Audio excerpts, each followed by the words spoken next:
बहुत ही important issue जो है, जो हमारे जो स्टूडेंट लोग हैं जो इस फील्ड में काम कर रहे हैं, जब वो लोग कंपनी में जाते हैं और वहां काम करते हैं, तो उन लोगों का एक बहुत बड़ा एक सिंपल एक जनरल क्वेश्चन लगभग सबका होता है कि सर कंपनी का जो मैनेजमेंट है वो ध्यान ही नहीं दे रहा है, कंपनी सेफ्टी के ऊपर ध्यान ही नहीं दे रही है, बस नाम के लिए रखी हुई है, हमारी बातों को कोई सुनता ही नहीं है एज ए सेफ्टी प्रोफेशनल।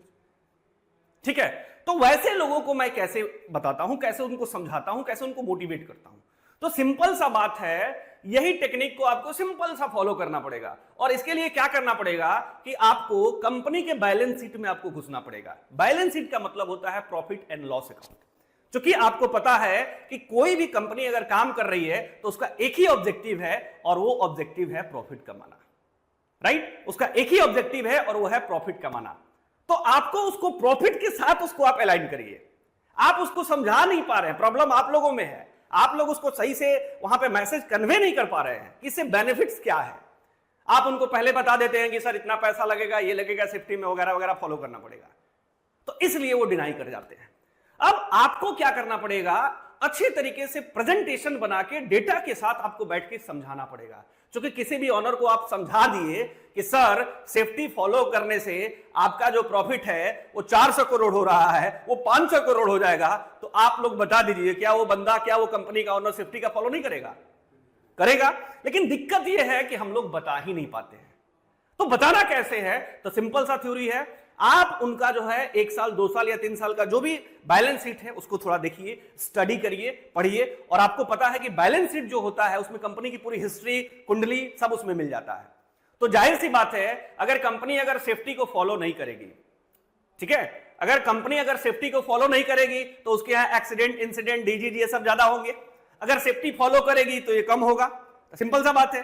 तो अगर वो कंपनी सेफ्टी फॉलो नहीं कर रही है तो वहां पे आपको मिल जाएगा कि एक्सीडेंट, इंसिडेंट, इंजरी जो है उसमें कितना खर्च हो रहा है। रिपोर्ट में तो आपको पूरा वो उसका कॉज मिलेगा, लेकिन बैलेंस शीट में आपका जो एक्सपेंस कहां पे हो रहा है कंपनी का, वो आपको पता चल जाएगा।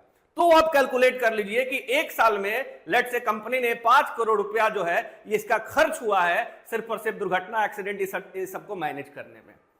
अब आप जो है टॉप ऑफ मैनेजमेंट के साथ बैठिए, अच्छा से प्रेजेंटेशन बनाइए और अपना प्रोएक्टिव मेजर्स उनको सजेस्ट करिए कि सर अगर हम लोग ये 5 करोड़ साल का जो खर्च हो रहा है दुर्घटना, एक्सीडेंट, इंसिडेंट में, अगर इस पैसा में से हम लोग अगर एडवांस में अगर 3 करोड़ या 2 करोड़ या 4 करोड़ अगर खर्च कर दें, तो ये जो 5 करोड़ जो खर्च हो रहा है वो 5 करोड़ ना होगे 3 करोड़ में पहले ही हम लोग सारा व्यवस्था कर लें, तो एक्सीडेंट, इंसिडेंट, इंजुरी नहीं होगा।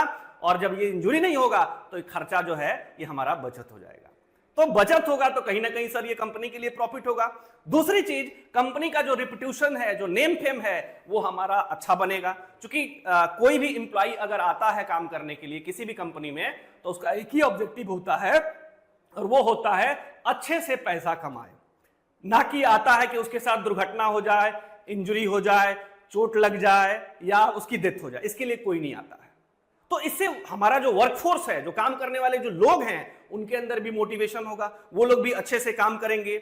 और हमारे यहाँ जो एम्प्लॉय का जो रिटेंशन रेट है, यानी कि जो काम करने वाले जो लोग हैं, वो ज्यादा दिन तक टिकेंगे।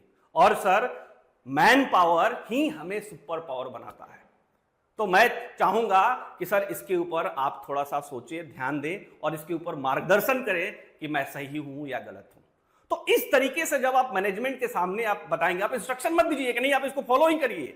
आपको ये बन के देखना है कि सर ये मेरा अपना प्रेजेंटेशन है, आप इसके ऊपर सर थोड़ा विचार करें, इसके ऊपर मार्गदर्शन करें कि मैं सही हूं या गलत हूं। तो जब इस तरीके से जब आप वहां पे अपनी बातों को रखेंगे तो आपका बात रिक्वेस्टिंग वे में होगा। और जाहिर सी बात है, आप बात कर रहे हैं कंपनी की प्रॉफिट के लिए, तो जाहिर सी बात है कोई भी कंपनी का ऑनर नहीं चाहता है कि उसका लॉस हो, उसका हानि हो।